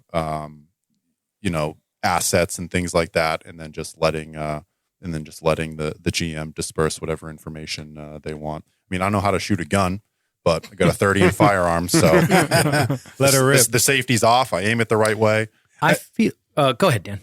I was just going to say, I think that one of the other things that when you build a character and when you're involved in the story, one of the things that you start to do either before or during is you will do some research. You'll do some, reading about physics or dark matter or the history of the time. And that allows you to kind of springboard into some opportunities of, I don't know every detail about this profession or tactic or skill, but you can pick little moments of things that you've kind of done as far as homework is concerned and use them as leverage to move the story along or to have a character moment. Dan actually confided in me that he audited a couple of online classes at MIT on physics and astrophysics. I was really impressed. Me and Neil. I think that Delta Green does a really good job because of the sanity mechanic. That's something that I usually draw on a lot for role-playing kind of guidance. I'm not sure if that's exactly how it's meant to be used, but a lot of times I felt myself, I was actually a little jealous that my character wasn't going insane and other people were, because it's a great opportunity to think okay, what would my character do if they started failing these sanity checks? They started slowly kind of slipping away. And I think you can kind of look at where your score is mechanically and whether or not you've hit any breaking points. And you can kind of use that as a guide for the way your character acts. And you can use it to kind of justify doing things that, are a little off the hinge. And that's really awesome because it made for some great moments in this game. Some great moments with Audrey, with her, Audrey's rivalry with Buck. And I know, Dan, it informed kind of your final decisions a lot, which gets probably to Tim's next question. But I think that is a great mechanic for helping to guide you in your role playing. So I think, it helps a lot. The system helps to role play. I definitely agree with both what Dan and Jake said. I kind of wish I had lost some sanity. It seems like a fun mechanic to sort of explore how your character reacts, and a lot of it just comes down to homework and I actually know less, which kind of makes it easier. I have no idea how this stuff works. It's very liberating to go crazy. Yeah, right. Yeah. But you have to pretend to know how a cop fucking works, and you're not a cop as far as I know. Yeah, but that's just, policing in the 1940s is, actually probably a lot more complicated than it is now. It was less just point and shoot. Oh, Jesus. No, we'll leave that. Dan? Most of that stuff is, I think what I kind of wish the insanity mechanic, it did inform my decision towards the end, but at the same time, I don't think I did a lot of role playing as the character and exploring the loss of sanity, because we were all it was a lot of action based versus our more kind of, dialogue based role playing, towards the end there. And, there were some moments where I don't think I'd really grasped exactly how the loss of sanity would have affected him, other than the decisions, but really some of his relationships. So something to maybe explore if we revisit these characters. Yeah. I think it is always hard in any game to just, your character on paper and you as a person are different. And that's hardest when it's very easy in a game that you do dice to do things. Like if you have an 18 strength and you're, in a wheelchair, it doesn't matter because you just describe what you're doing. It's harder when it's mental and social things, because I'm super dumb, so it makes it hard. like when you're a genius, or when you are the life of the party with an incredible charisma, I think that's almost even more challenging than having like technical skill in medicine or physics. But it does help to do cool things like Dan talked about, and Matt is always amazing at, and doing enough research and reading just to be able to throw some jargon and make it feel more authentic. Yeah. So, And I think it doesn't take away from the role play. I mean, this will be a tip for any players or GMs. Just describe. You don't have to say what your character says, but you can just describe. Oh, my character, they make a funny quip in attempt to charm the person, at the door. You don't have to always, perform and come up with those clever things. If you know your character is clever, you can just describe what they do and how they do it, and you make a skill check, and then you can move on. I also realized I made a comment about people in wheelchairs not having high strength. You know what I mean? Yikes. Because there are wheelchair-bound powerlifters. Yes, there are. That could put me to shame. But, Rush you.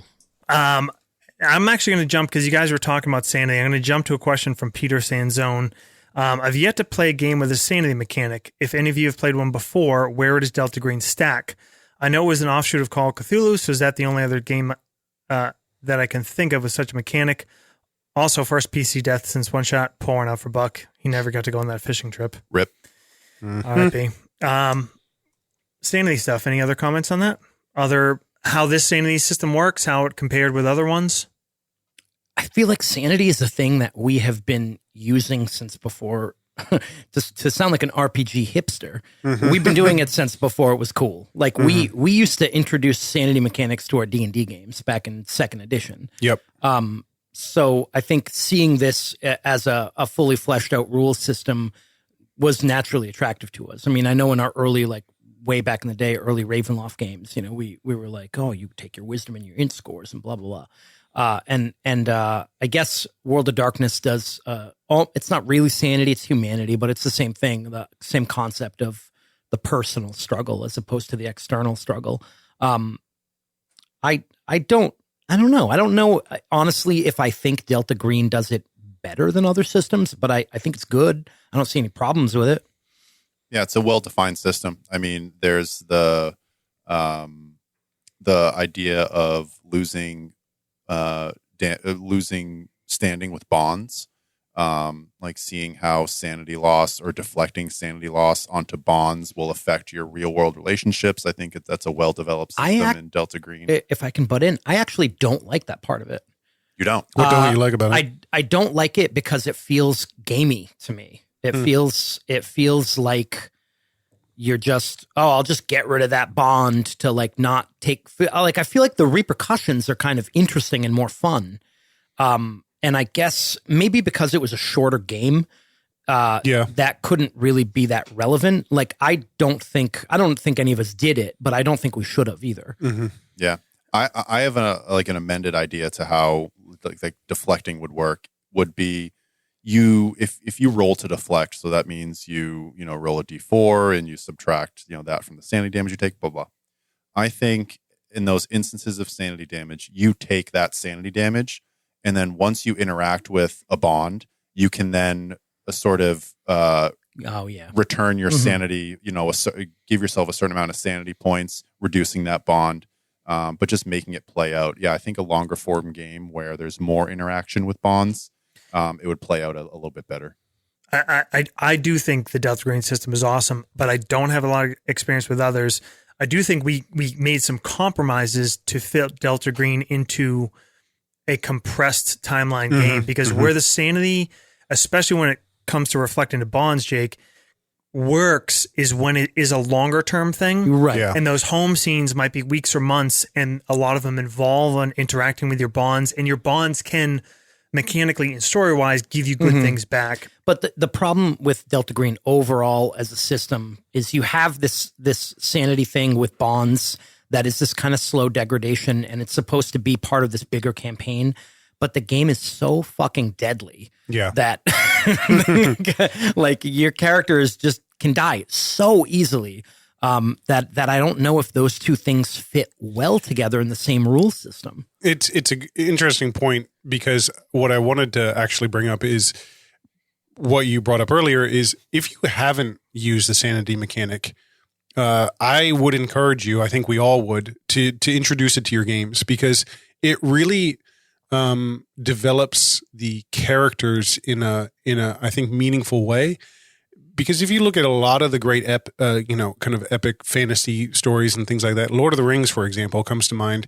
A lot of them are dealing with sanity issues. Madness creeping in, whether it's from the corruption of the ring or, people dying or whatever it is.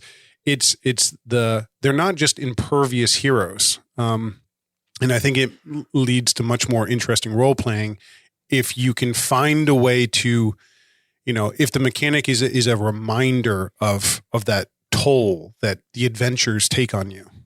So, yeah, good point. Yeah, great. All right. Back to Tim Washam's second question. Would the procedure take the life of anyone who pulled the lever? If not, did any of you do it after Kane? So I kind of gamed this in that I tried to make it clear, like, you have one shot at this, and then the dam is fried as a power source. So there was only one shot. No one else really had a chance to do it. The only person to do it that really made sense was Dr. Kane.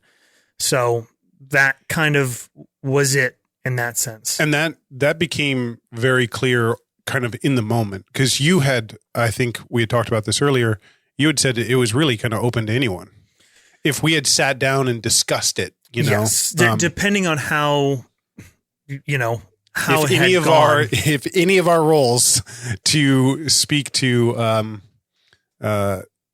Zwicky had succeeded. Right. If he was healthy and full bore and you guys had more of an interaction, then the whole choice of whether or not to use it and who to use it and how to use it would have been a different factor. But in the situation you guys ended up in, it was sort of all or nothing on Kane. Yep.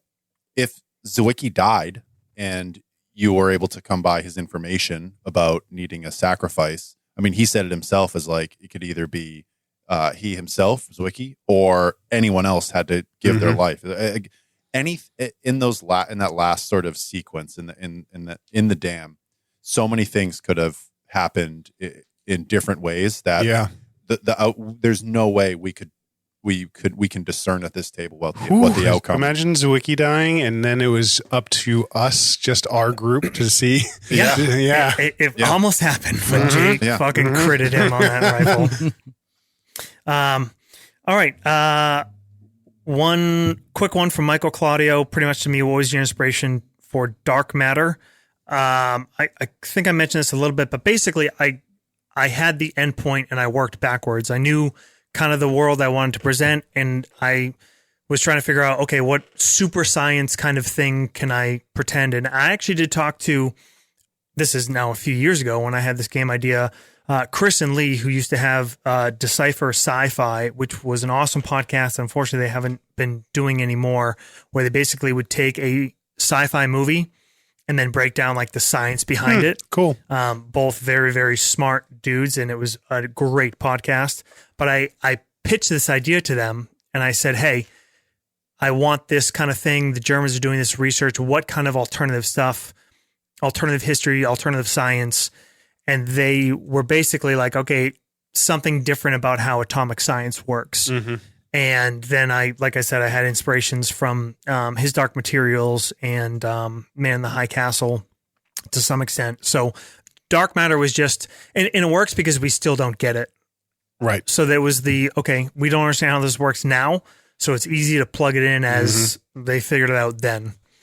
And a great question for the players from Josh Stockwell. What other characters were you interested in playing? So did you guys have any other, before you came up with your final character that you actually played, did you have any other basic concepts you guys had kicked around? Or in retrospect, is there another character or concept that would have been interesting to throw in there? I thought about playing a student at Ithaca. And I think if I had come to the table with that character, imagine that they're in Landry Hall one night and they're witness to this crime and they end up being pulled in. Maybe, if Dr. Atticus Kane wasn't a thing, they would be a sort of scientist, an interface between Project North Star and the FBI. I thought about that. It would have been cool. But we were talking beforehand and we wanted to have some federal agents. I'm a big Delta Green fan. And I think just playing a Fed is something cool. I've never actually played like a law enforcement officer in a game before. And I think that would be the other one that I would like. Yes, a student that gets roped into the investigation. That's a good one. I was trying to think. I think initially I had maybe had an idea for a Fed agent and, again, sort of a veteran of the war. But I think, Jake, you had come up with your idea pretty early on and kind of flushed that out. But you, Jake, I know you had a pretty distinct alternative, didn't you? Yeah, my original idea was to play a local criminal who had been kind of in and out of jail, was kind of a fence. People would go to him when they needed to buy or sell stolen things. But based on your actual life? Yeah. But he had been caught by Matt's character and turned into a CI. So he was kind of like pulled into this whole thing just because he knew how the local crime scene and how to navigate everything.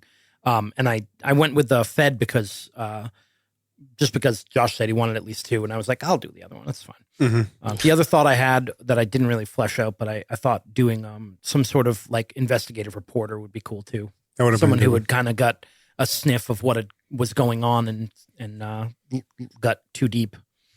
I think I had always known I was going to be a local, whether it was going to be cop or maybe security guard at the college I played around with, but we didn't really put any actual thought into anything. Once I came up with the name, I knew exactly who he was going to be, and that was Matt. Early on, you said you wanted to be like a local guy, which I think is great. I think having, in any, us the players don't know much about Ithaca or Cornell, but having sort of that outlet where Josh can give Matt some information and just have him be like, rather than some NPC or fucking Sheffield telling us all this shit, Matt Buck can have this information and sort of distribute it to the group. Yeah, I think my veteran idea was that he had seen something over in Europe, something unnatural, and was trying to, that had piqued his interest into the, investigative field. And you'd have some dabbling in occult, but yeah. I put some constraints on you guys because I told you right from the get-go in the session 0, hey, I want at least 2 feds, and then whatever else is fine. Somebody with science would be good. But much like we talked about at the end of Empire's End, the game that's presented would have been the same, but how it played out would have been very different if the characters chosen had been different. If there had been a university student, how much more focus early on would have been on the other professors there? Would that have totally kind of changed your guys' approach to it? But yeah.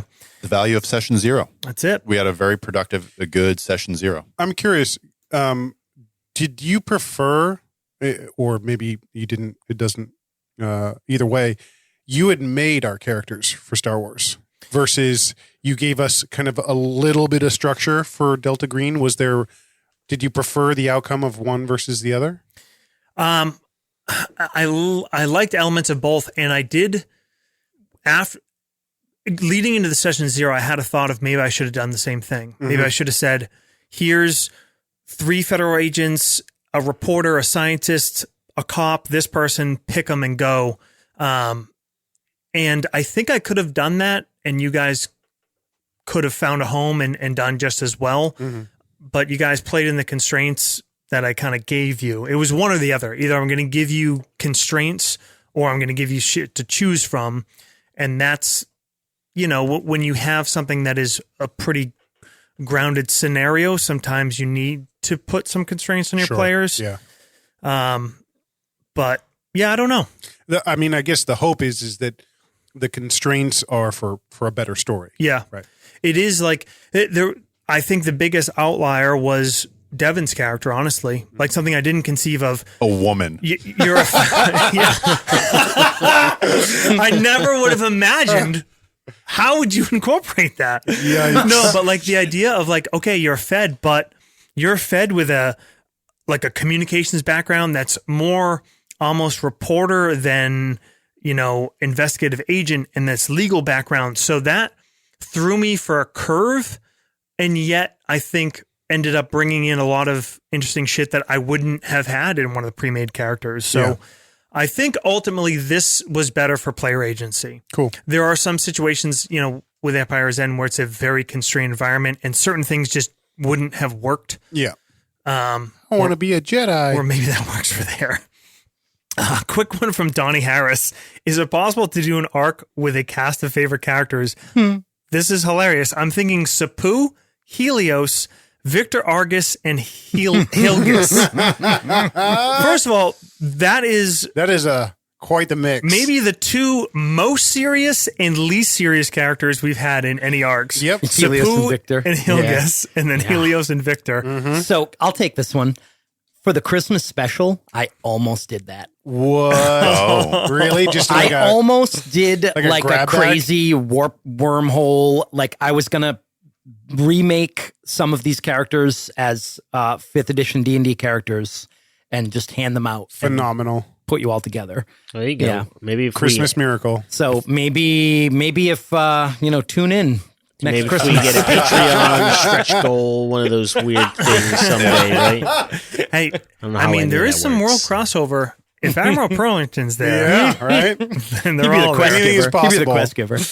All right. So one from Mike Angelari, Mikey Marinera, also along with Andrew from the This Is Not Happening, another X-Files podcast.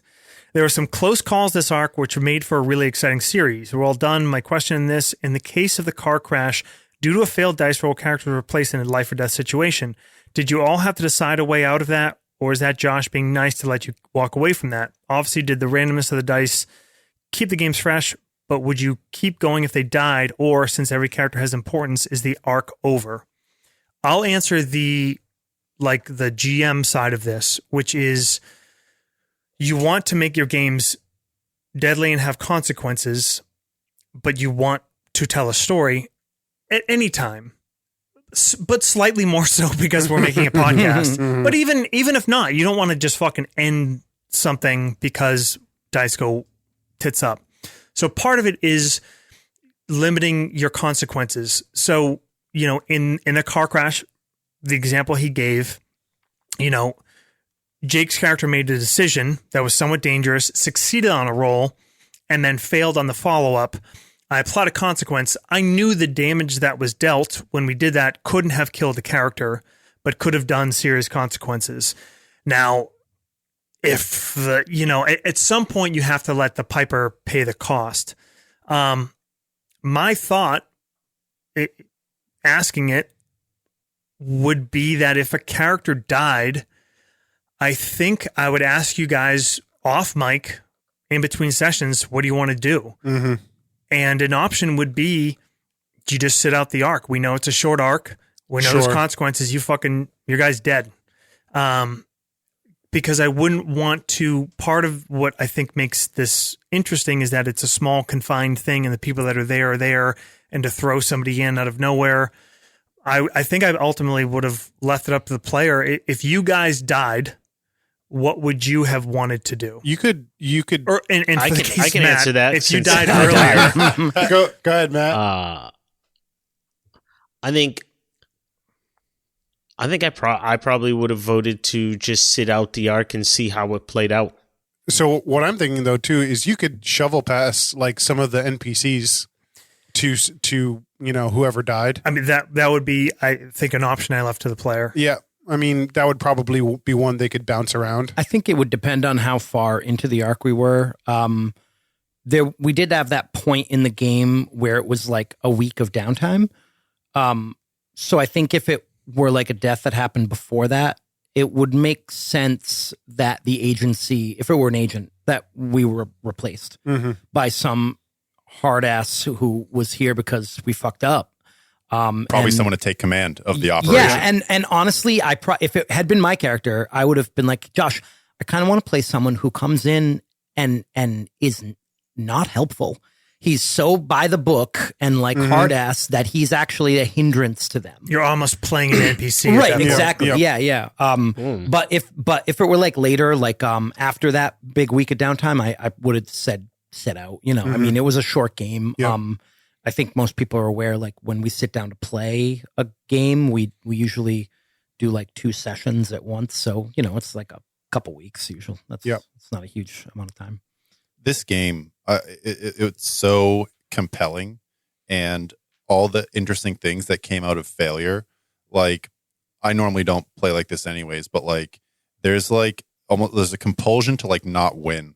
Like it's fun when the characters don't win. It's the path of the hero, right? It's the out of the frying pan into the fire, the belly of the beast. Like, it's sort of this, and then even the resolution at the end of the story, like it's I think narratively satisfying, but that's because like the research is gone. The Nazis have already done this, and you know we're on a back foot already, even though you know, through these tribulations, we lost a team member and we came out the other side, where, you know, in a regular game or a story, it's like, hey, we made it, we did it, blah, blah, blah. We get to, you know, level up and roll hit points and stuff like that. But yeah, it's sort of like this, after Gandalf falls in the mines of Moria, and then the rest of the team comes out on the other side, like they're alive, but there's a long way to go, and the mental state of the group is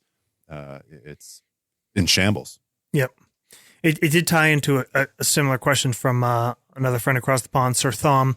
A similar question to Mike Angelari. I felt like there was a greater risk of PC death in this arc than any other. A greater risk. Do you guys have any backup character player if someone died early on? Has this been the case for all of the arcs so far? That would have been a smart thing to do. Yeah. So we haven't specifically prepared backup characters, but I think we have discussed in some arcs, like in Empire's End, if somebody died, there's other there was the whole station PCs, and if there's someone new to introduce. So I think it really just depends on, we don't go into it with that idea, but it is in the back of our minds, especially if the arc's going to last a little longer of, we all want consequences to be real. If someone bites it, how would that work without kind of ruining the immersion of the story? You know what a good NPC would be to play Buck's second there? Sheffield. He's dead too. Sheffield. Josh Martin off screen. Hey, there's some vacancies on the Ithaca Police Department. The police a lot of department's been opportunity. gutted. Roger Don, was there any consideration to get into J. Edgar's psyche and reveal his personal thoughts on the flight back to the nation's capital about what outfits and what pumps he was contemplating wearing that night back in D.C.? I would say fishnets, 4-inch heels, and suit jacket. Love it. Was it inspo from Audrey? Yeah, he would have been the second person to go through Audrey's luggage. All right, so we have a couple questions that tie into some stuff that we wanted to get to anyway. So we'll let these be let off. Sir Thom also asked, the Ithaca project made me obsessed with Delta Green as a system. Devin is very happy. Can we assume from the ending that we'll be returning to this world at some point? Personally, I would love a longer arc where Sanity Lost comes into play a little bit more. We talked about that mechanically. Another one from Brittany Panetta, Jake's #1 fan. Did you guys decide ahead of time that this arc was going to spawn a new world and that you plan to do several future arcs, especially considering the numbers of close calls as well as Buck's death in the end? Glad Matt got that glory scene in there, although that did jinx him. Overall, we enjoy this arc. I was hyped you guys are playing Delta Green. Looking forward to more. So we talked about this. I mentioned this before. I had a different idea for where this game, a different iteration of it would appear, which was in England being occupied by the Nazis, some super Nazis, and that idea. So I already kind of had a thought of another possible return to this world, But the question for you guys, more importantly, as players, having played in it, if you were to return to this world, where and how would you want to revisit it? Can I just say something real quick first? Yeah. Matt's scene, his dramatic scene, did not jinx him. The black cat that crossed his path. Oh, 100%. As soon as that happened, I was like, Admiral oh. Purrington. It's I was incredible. like, Buck's not making it out of this piece. I was like, all right, well, I'm doing something broke- cool. You broke a cardinal rule, though. You never describe the badass thing your character is going to do before you roll the dice. Because then, what if you roll a 1? You know? One's a crit, Jake. Oh, what if you roll 100? I let Dice Christ go. So where do I see my character? No, not your character. If you, as a player, Jake as a player, were to return to this world, where and how would you want to explore it? Oh, If. no, it's okay. I haven't. That's a pass. I think for Because we're going to get to the character thing after. Dr. Kane had Nope. probably one of Not Dr. Kane. I know, Dan. but Dan Okay. playing Dr. Kane got one of the kind of most interesting kind of breadcrumbs, which was that Otto, his lover over in Europe, had discovered that the Germans had something else, had something other than the atomic project, and so that would be a really interesting place to delve into. I mean, it would be pretty hectic with Nazi occupation, covert stuff, all sorts of things. That would be pretty dope. Sounds dangerous, Dan. Mm-hmm. So as Kane going to Europe. Yeah, well, I Or mean, maybe not. Maybe not. Kane might be locked up somewhere because he's lost the plot, or because he's too dangerous to let out, or maybe he's just resigned himself to a life of research in a high security lockup. So I actually did have a couple things, couple cool things I thought would be interesting to do. A smaller game that was sort of like a horror game where it's kind of just the players somewhere in Europe versus like one kind of super soldier, almost like a slasher film type, maybe in some little French villa somewhere where there's like one Nazi super soldier. That'd be a they're good one for you to hiding run. and trying to get away or something. But that kind of feeds into the bigger idea, which I know we're not super superhero fans around here, but seeing where this ends up in like 10 years, where probably multiple countries have this technology at that point, right? Like they're not going to keep it a secret forever. Russia. And seeing that idea of like, maybe like, I hate to say superheroes, but maybe everyone's kind of got these superheroes and what does that world look like? And another thing, this might get me canceled, but I've always thought, wouldn't it be interesting? Run with it. Wouldn't it be interesting? We mark to this on see- Can you put a marker on Yeah, there? put a marker on there. Like if Germany had won World War II and taken over a bunch of the world, like eventually there would be some sort of moral reform, right? Like today, in the year we're living in now, they probably wouldn't still be Nazis that were committing genocide. There would probably be like a huge. No, I mean, I think you're going to get canceled if you disagree with me. And here's why, because you can't just say that all Germans are inherently evil. No. My point is that like they probably would have like, think about it this way. We did the same thing to the Native Americans, right? And at some point you need to go like, we made a really big mistake. We need to, there needs to be reparations. We need to like heal, become a better people. So I always thought it would be interesting to see that history. Like, what does it look like 100 years later? Yeah. That's a cool thought. That goes into, I mean, it doesn't really go in this direction, but there's elements of it in Man in the High Castle, like elements that the world is essentially at peace. Germany doesn't necessarily become better, but there's people that are like, fuck, should we do something different? Yeah, Matt, Dan, or Matt and Devin. I mean, I think it would be cool to be like resistance fighters in Europe fighting these super soldiers. like maybe some SAS unit of some sort that could have rotating characters that are fighting these things off, trying to repel them or stop them from getting to America or something like that would be a lot of fun. Something, I mean, I'm not opposed to character death, so something that like had more consequences, and then it's, you know, would be easier to replace characters, because I do really like this system. Yeah, I remember I chatted with Josh about this, about his original idea for the game, and he, correct me if I'm wrong, one of the original premises would have been we were in London or in Great Britain when the Nazis invaded. And obviously there's, you know, talks of spies and things like that. And then eventually there's this confrontation where they storm across the lines, and it's, you know, it's the super soldiers, which I think would be really, really cool.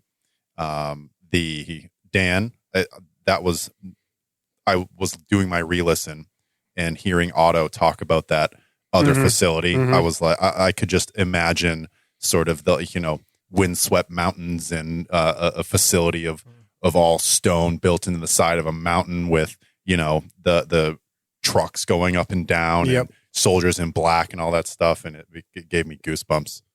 We could create like a historic version of The Boys. We're all against humans against the super soldiers. Reminded me, I didn't mention the third inspiration I kind of had was Watchmen. Yeah, a little bit. Mm. Like as far as a superhero element, especially the Dr. Manhattan kind of part of it. So this final question from Tim Washington, which leads us into something that is cool to talk about. He said, so Dan, is your character going full Dr. Manhattan, dick out, no clothes at all? Well, I wouldn't. Maybe and beyond this, for the rest of you, where do you see your character in the future? maybe an homage. So not like, I wouldn't be blue. Maybe just the dick out. Like still clothed, but just the dick out. Just that dick would, out. yeah, you know. Well, the dick is everywhere always. Yes. Yeah. Yeah.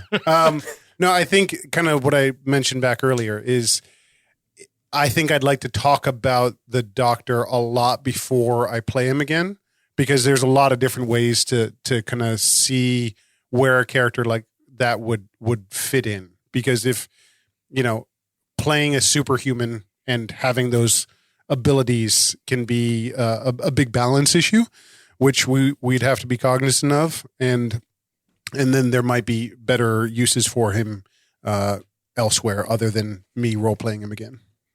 Matt, Buck in the future? Okay. I think he would have been reincarnated as an American bald eagle.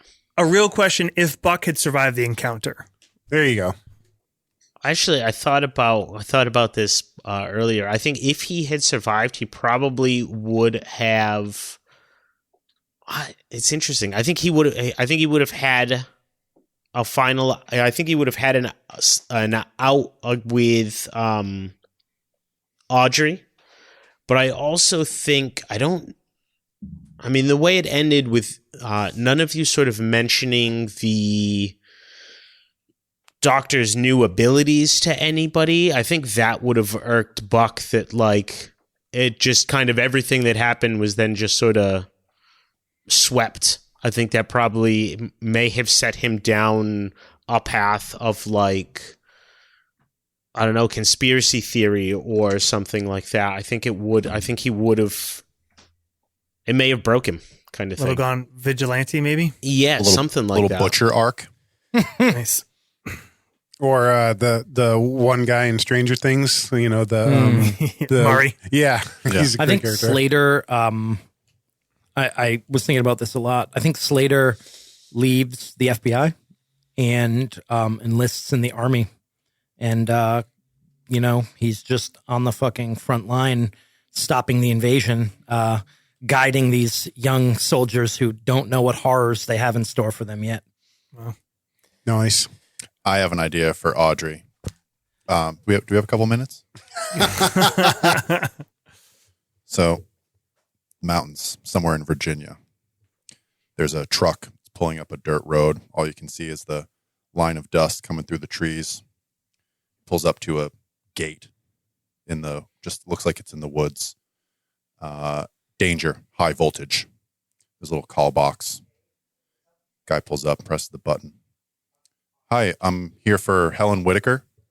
There's no answer. The gate sort of rolls away, and he pulls up. There's a house. Modest, small house. On a hill near the house, there's this ramshackled, sort of homemade radio tower. And we look out at the driveway as the truck pulls up, and we hear a door open behind us. The camera starts moving forward. We can hear the footsteps behind, a little uneven.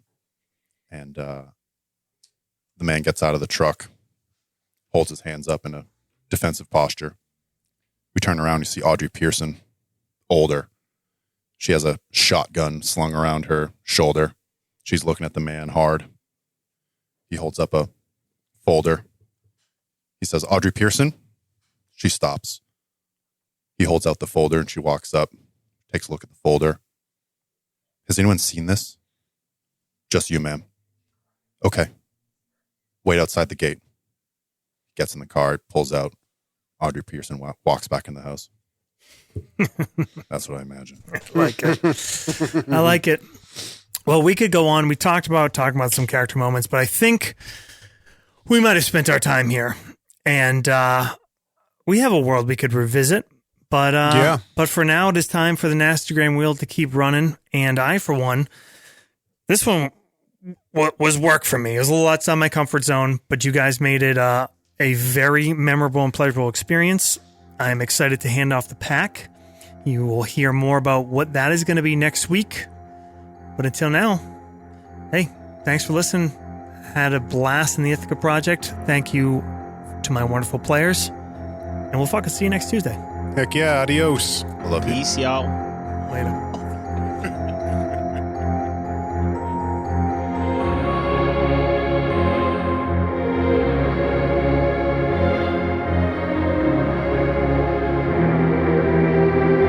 Thank you for listening to the Nastygram RPG podcast. This has been the Ithaca Project. Our intro music is Walkin' with Michael Douglas by Wilhelm Scream. Outro music, Dark Ritual by Adrian von Ziegler. All scores by Adrian von Ziegler and Antti Martikainen. If you enjoy the show, please take the time to give us a rating, tell a friend, and find us and interact with us on the webs. We are on Instagram, Twitter, Facebook, email, Reddit, all that shit. And of course, see you next Tuesday.